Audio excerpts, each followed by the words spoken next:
এই মুহূর্তে নির্বাচন কমিশনে আছেন সহকর্মী কাউসারা চৌধুরী কুমু। বিস্তারিত জানতে চলে যাচ্ছি তার কাছে। কুমু,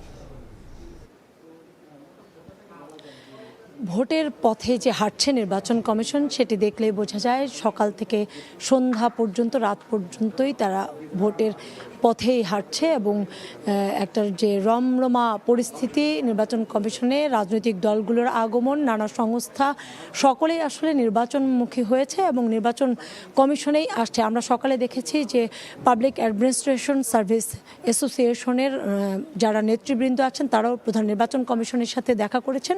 আমরা যতটুকু জানতে পেরেছি যে তারা বলছেন যে 64টি জেলায় তারা রিটার্নিং অফিসার হতে চান। এই বিষয়টি নিয়েই তারা প্রধান নির্বাচন কমিশনের সাথে দেখা করেন।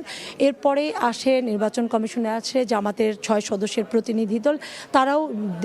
তারাও এসে বলছেন যে ভোটের যেন তফসিলের কোনোভাবে বিলম্ব না হয়, ভোটের যে তারিখের মধ্যে আছে, যেটি প্রথমার্ধের মধ্যে বলেছিল ফেব্রুয়ারির প্রথমার্ধে, সেটাই যেন ঠিক থাকে।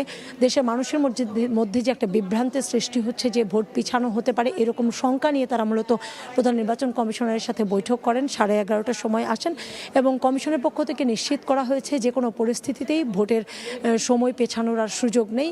তারা দাবি জানিয়েছেন যাতে সব দলের জন্য লেভেল প্লেইং নিশ্চিত করা হয়, ভোট গ্রহণ কর্মকর্তারা যাতে নিরপেক্ষ ভূমিকা পালন করে, অবৈধ অস্ত্র যাতে দ্রুত উদ্ধার করার যে তৎপরতা চলছে সরকারের পক্ষ থেকে সেটি যেন নিশ্চিত করা হয়। নানা রকম দাবি দেওয়াগুলো নিয়ে এসেছিলেন। এরপরে আমরা দেখেছি যে নির্বাচন কমিশনের যে কর্মকর্তারা রয়েছেন তারাও এসেছেন দাবি দেওয়া নিয়ে প্রধান নির্বাচন কমিশনারের কাছে।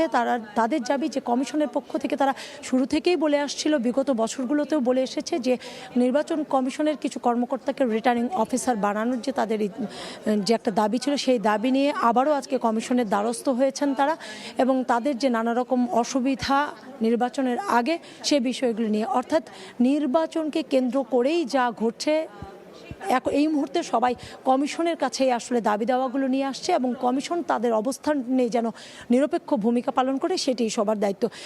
বিকেল 4টার দিকেও কমিশন সভা আছে এবং কমিশন সভায় হয়তো নির্বাচন কমিশন আরও নতুন নতুন কোনো সিদ্ধান্ত গ্রহণ করতে পারে।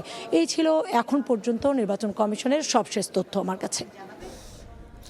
সরাসরি যুক্ত ছিলাম নির্বাচন ভবনে। নির্বাচন সামনে রেখে আনিসুল ইসলাম মাহমুদের নেতৃত্বাধীন জাতীয় পার্টির একাংশ এবং আনোয়ার হোসেন মঞ্জুর